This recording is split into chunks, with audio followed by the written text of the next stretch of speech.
We're here with Jacques and Roxanne at the Venus Project, and thank you guys for coming on the seminar. We have some questions from the community and some general things to talk about, if you guys are fine with that. Sure. Yeah. All right. How are you guys doing overall? How's everything going on here? Busy, as usual. Yeah. And do you want to talk about Jacques' health at all? How are you holding up? How you feeling, Jack? You want to know? You're all right? You're about to be 98 years old. This is true. Yeah. Okay. All right, so I'm just going to get into the questions. First one we have is specific to values. As I mentioned before, some people are asking about, is there a cohesive list with definitions of values that we should all be working towards? I looked for it. You know, it's not very specifically defined. It is contained in all areas of the Venus Project, whether it be the books, the website, and the videos. But do you have a specific list that you would recommend? I would say that people would be oriented by TV programs that they watch, and that gives them the general orientation. You're talking about a list of values today for people to aspire to. I think that's the question. I can't do that. Yeah? You cannot do that. Okay. I can only show them a video. And if remember that the people in the films of the future will be children that are trained in this new way of thinking, and young people. The older people, you don't need them all trained in this viewpoint, because I think less than 1% of the population runs America. So you don't need to convince everybody. They can go on believing whatever they want to believe, as long as they have access to the necessities of life: health care, food, clothing, shelter. All right. Well, you know, the values that people have are dictated by the culture they grow up in to support that culture. Today, it's being competitive, rugged individual. You know, you step over people to get what you want, to accumulate money. Step on them. That's right, you step on them. Step over, just thinking to me.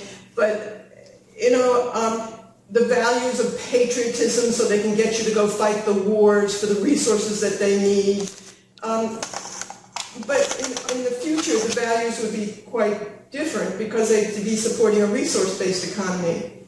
Without the use of money, you don't have competitive, you don't push being competitive, you're cooperative.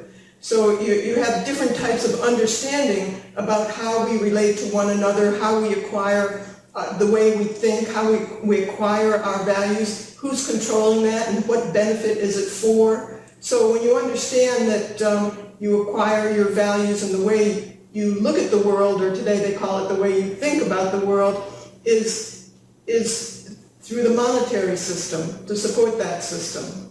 So if you understand in the future that your values would be to support a resource-based economy, it would be quite different.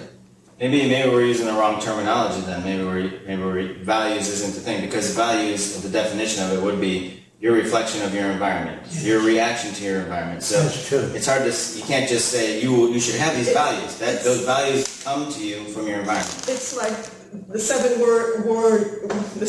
rules of wisdom. There is no such thing. It's, you know, thou will be good, thou will be just, you don't covet your husband, your neighbor's wife or something. Okay. You know, you don't have those types of rules superimposed upon you. Okay. Those that are oriented to the new city and the new value system. In other words, we're not making motion pictures of the average person. We're making motion pictures of people oriented to the new society. I got you. Otherwise, they're not going to know what it is that's different.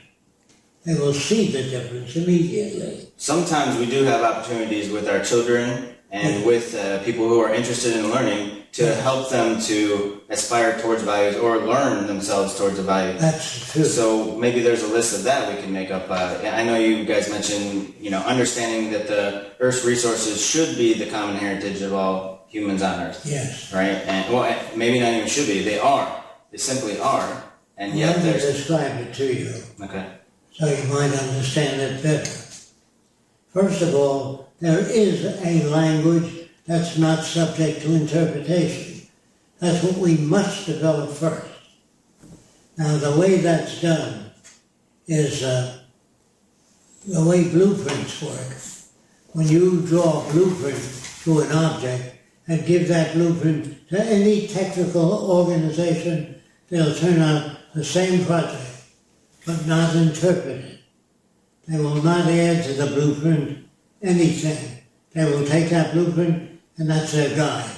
So today there is a language that is not subject to interpretation. That's a blueprint. When a contractor looks at a blueprint and he gives you an estimate of what it'll cost to do the building, it's based on that blueprint. And he carries that out. Everything in the future will be based on the presentation of a blueprint. That's a universal language where no one can subject anything in their own interpretation. Now that's similar to a prescription. When a doctor writes a prescription, if you give it to any authentic pharmacist, he will turn out the same product, not his interpretation of what he thinks the doctor means. As long as you have that system, you have danger in the system.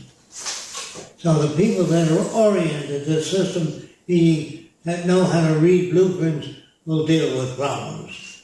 In other words, the average person will not deal with refrigeration, will not deal with air conditioning or bridge building.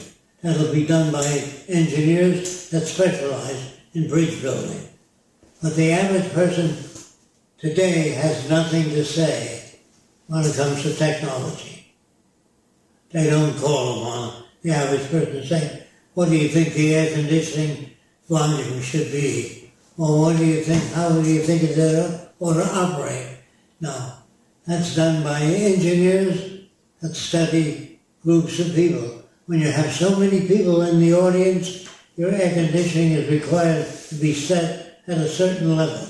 That's done by technicians, not the average person. Where does the average person participate? Mainly in the utilization of resources only. But they do not participate in the design of buildings, arrangement of cities. They do not participate unless they study that subject. So their technical competence is what gives them the right to do certain things. How well you carry out that performance is the only yardstick. Technical competence. Well, if you're talking about values or value-shaped behavior, That's much later in the culture. But does not occur right away. Certainly we are interested in people that have certain values already or have certain methods of how they do things. Otherwise you can't do it. Right. You can't do it by getting opinions of different people. That's the world we're in right now. That's why people have to go to school to become a psychologist, or they have to go to school to become an engineer, mechanical, electrical engineer. They must go to an environment to pick up the procedural systems of each profession. So we don't have professions that are not disclosed in detail. We only have people that can carry out the functions of the Venus Project. We don't have that problem. They're not there because of friendship. They're there because of technical competence. That brings up something interesting. What about beginning or laying out some framework of procedural systems? They have to take a course in the operation of the Venus Project. Mm-hmm. They must. Otherwise they cannot function.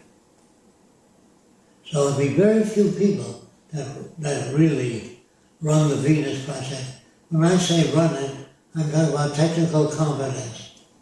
In other words, even in the design of cities, the architect and the engineer work together. And the engineer does the structure, the architect does the design of the buildings. But there is no participation unless you ask people how do you like living in that new city? Well, all they can say is, yes, I like it because it's air conditioned and it's comfortable. That's all they want. You don't want anything else from them. You don't want the location of lights unless they're illumination engineers. Now they take care of that. So a movie studio is not run by the actors. It's run by a director, the lighting expert. He does the lighting, the sound engineer does the sound. You don't have a bunch of people there sitting around that are not trained or not educated in how the system works. So we don't have that problem. We don't have people making recommendations that are not qualified. Gotcha. So, Is it a democracy? What do you mean by democracy? You mean that everybody puts their 2 cents in? That wouldn't work. A democratic system will not work in the production of a motion picture. A democratic system will not work in the building of a bridge. Engineers have to know what the weight of the traffic is going over, how much equipment is set aside to build that bridge. In other words, do we have the material resources?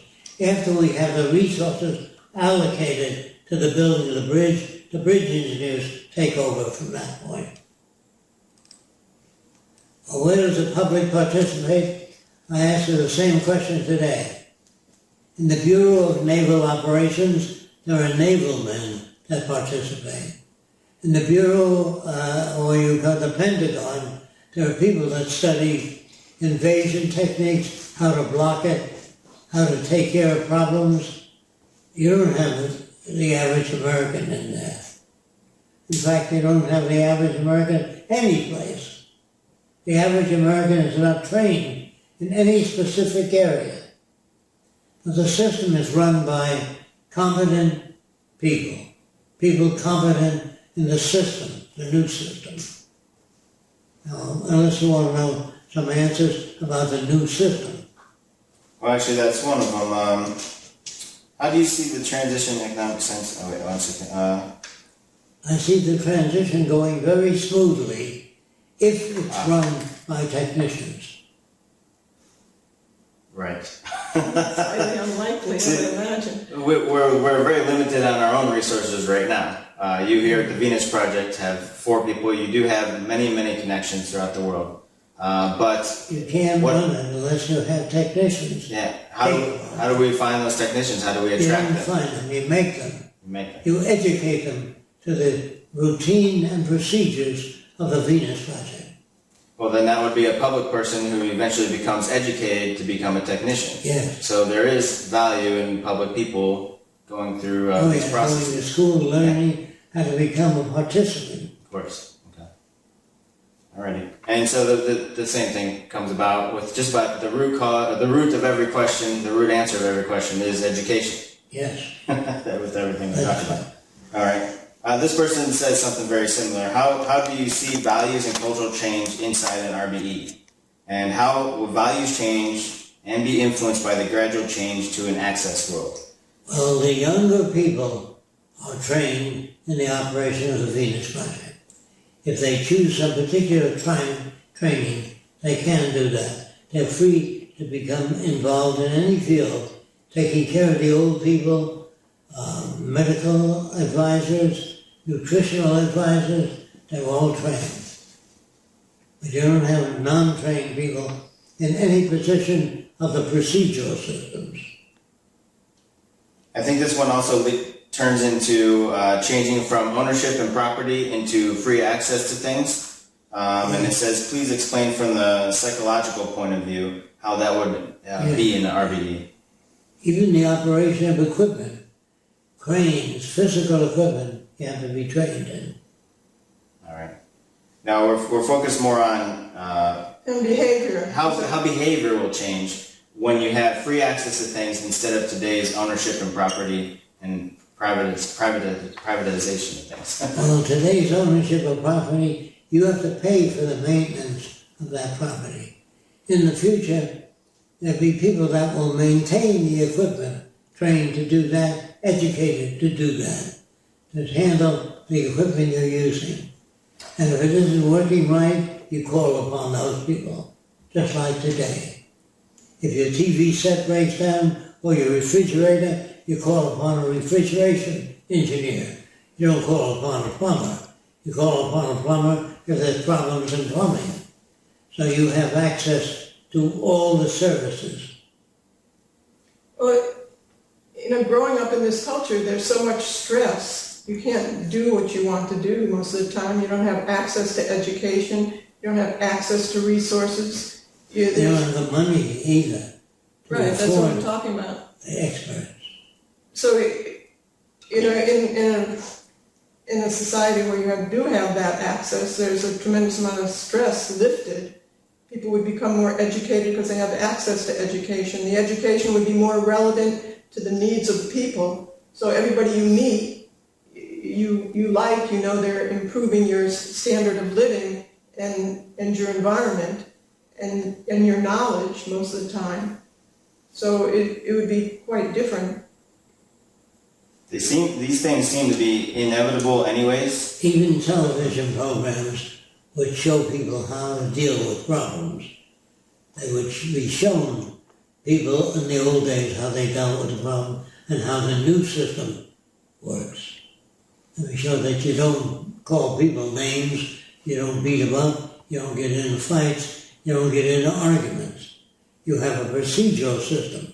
If you disagree with somebody, you present your disagreements to a technical competent group. And they say, we don't have enough information yet. We have to study it more. Whatever they have to do. Whatever recommendations they make is valid. So they don't always have answers. They have answers in most cases, but not always. It has to be looked into sometimes.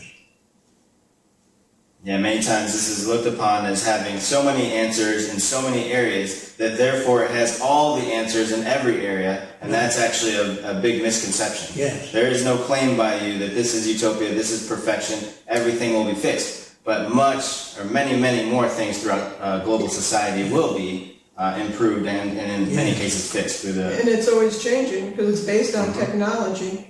And when people have free access to education and equipment, these types of things, the remaining issues will have that much more focus on it and mental power put into it that it will have more... Today they have machines that measure the wear of ball bearings, and they order ball bearings well in advance of the wear. Machines can do that. Machines can do most things that people can't. Machines do not feel, and to give them feeling would not serve the purpose in mass production.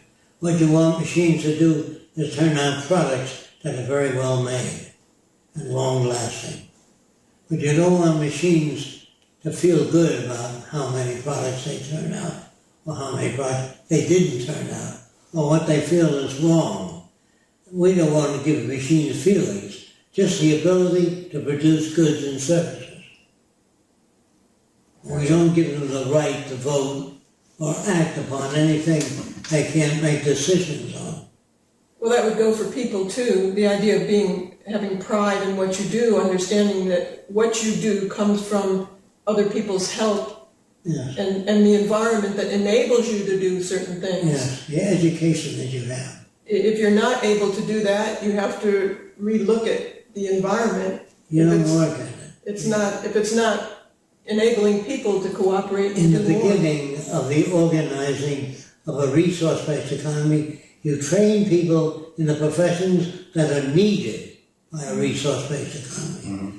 There's no salesman, there's no advertising, no commercialism.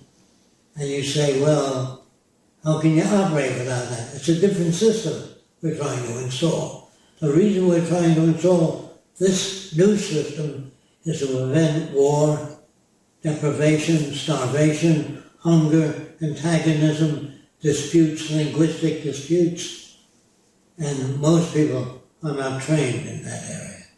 So it's very hard for me to describe, depend on the situation. If you bring particular situation, they can tell you how it's handled.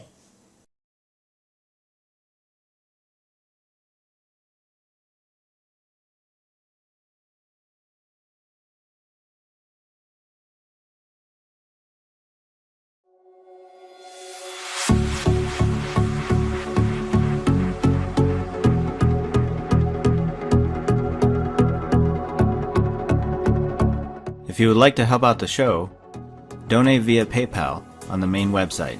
Head to thevenusproject.com, click Donate, TVP Education, click on PayPal, and enter your information. Thank you for your support.